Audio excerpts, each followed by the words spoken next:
মর্মান্তিক পথ দুর্ঘটনা, দুই মোটরবাইকের সাথে মুখোমুখি সংঘর্ষ, ফলে গুরুতর আহত দুই যুবক। ঘটনাকে কেন্দ্র করে চাঞ্চল্য ছড়িয়ে পড়ে মালদার মানিকচকের নাজিরপুর গ্রাম পঞ্চায়েতের অন্তর্গত ভেস্টপাড়া এলাকায়।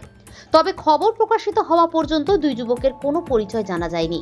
ঘটনা সম্পর্কে জানা গেছে, একটি মোটর বাইক মথুরাপুরের দিক থেকে নাজিরপুরের দিকে যাচ্ছিল এবং অপর একটি বাইক মথুরাপুর দিক থেকে আসছিল।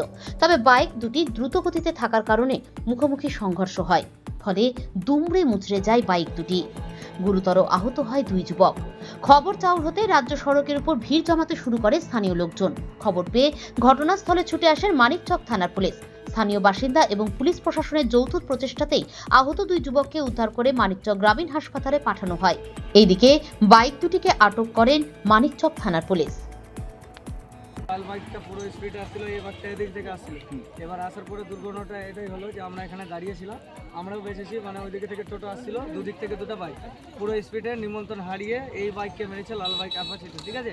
মারার পরে ট্যাঙ্ক পুরো ফ্র্যাকচার হয়ে গেছে, আমরা উঠিয়েছি, মাথায় জল ঢেলেছি, কোনো রকম বাঁচিয়ে কোনো রকম হসপিটাল পাঠিয়েছি। আচ্ছা, কোন জায়গাতে হয়েছে ঘটনা? এটা নিরঞ্জনপুর। কি অবস্থায় আছে অবস্থা দুটাই বাইকওয়ালা, মানে অবস্থা পুরো সিরিয়াস আছে। একজনের পুরো পড়ে এটা ড্যামেজ হয়ে গেছে। হ্যাঁ, এটাই হয়েছে ঘটনা। এখানে কি প্রতিনিয়ত এইভাবে দ্রুত গতিতে গাড়ি চলে? এখানে দ্রুত গতিতে গাড়ি চালাবা, ড্রিঙ্ক করে গাড়ি চালাবা, এটাই হচ্ছে কন্ডিশন। ড্রিঙ্ক করে গাড়ি চালাবা, না হলে এই কন্ডিশন হবে না। পুরো 22 স্পিডে ছিল। ঠিক আছে, আপনার নাম? বিশাল ঘোষ।